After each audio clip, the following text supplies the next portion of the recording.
So what we need to remember is that this is the first step in establishing negligence. It doesn't mean you're negligent, it's just the first step, and it's called the duty of care. So how do we establish that we owe a duty of care? Well, there's really two kinds of situations that we're dealing with. In the first, we have an act or omission, that's the conduct, and it leads to generally some physical harm.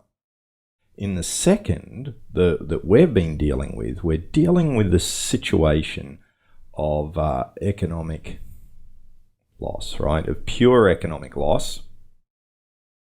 And we're really dealing with a statement that leads to that economic loss. So it's dealing with negligent misstatement. I won't go into the detail of why it's important, but this idea of economic loss is central to why things are the way that they are in this particular area of law. Okay, so if we have an act or omission, there are two ways we can owe a duty. The first way is if we have an established category, and slide 11. The second way is if we don't have an established category, then we actually have a test that we apply, and that can be found on slide 12. If we're not dealing with this kind of act or omission, and we're dealing with some form of statement leading to economic loss, then there are two different situations. In the first situation, we're dealing with direct advice, okay, where the defendant gave advice to the plaintiff. In the second, we're dealing with indirect advice. So the defendant gave advice to someone else, let's call them a client, and then they gave advice to the plaintiff.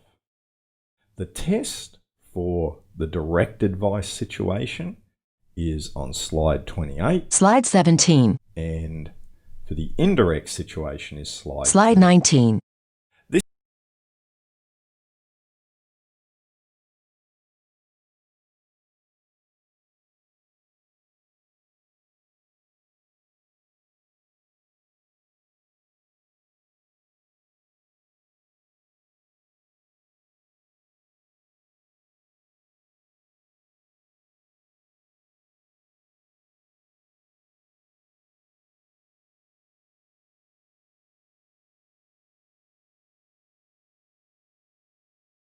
First situation we have is where the courts have considered the particular kind of relationship and it's an established category. If we're in an established category, we will owe a duty of care. If we're not in an established category, right, if the relationship isn't one of those that the courts have considered, then there is a two-stage test. The plaintiff must show it's reasonably foreseeable that the defendant's conduct could cause harm, Borhill and Young or Donoghue and Stevenson are our authorities. And also the plaintiff must show that the salient features of the case are consistent with the existence of the duty. So therefore, if we have an act or omission, there are two ways, right? We can show it: established category or this two-part test. If there's been some economic harm or loss as the result of advice, then we have a different way of approaching the problem. It becomes a problem of negligent misstatement. And what we can see here is the test of if that advice is direct. If the defendant has given advice to the plaintiff, they will owe a duty of care where that advice is of a business or serious nature. The defendant knew or should have known that the plaintiff intended to rely on the advice, and it was reasonable in the circumstances for the plaintiff to rely on that advice. In a situation where the defendant has given the advice to someone other than the plaintiff, where will a defendant owe a duty to a third party?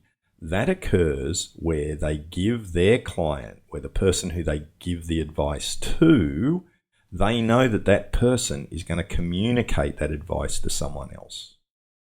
Where they know that, and where that is likely to lead the third party or the end person who gets the advice to enter into a type of transaction, and that third party will suffer loss if they enter into that transaction if the advice is wrong, then the originator of the advice will owe a duty.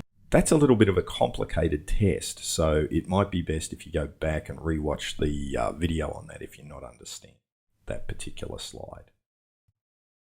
So just to summarize again, you will owe a duty of care if it's an established category. If it's not an established category and it's reasonable foreseeability and salient features of the case, we need both of those elements met. If it's about negligent misstatement, that advice that leads to an economic loss, right, then we must satisfy the negligent misstatements for 3A, the direct advice, the three-stage test, and the indirect test. And those 4 ways of establishing a duty of care are what's core to this particular area.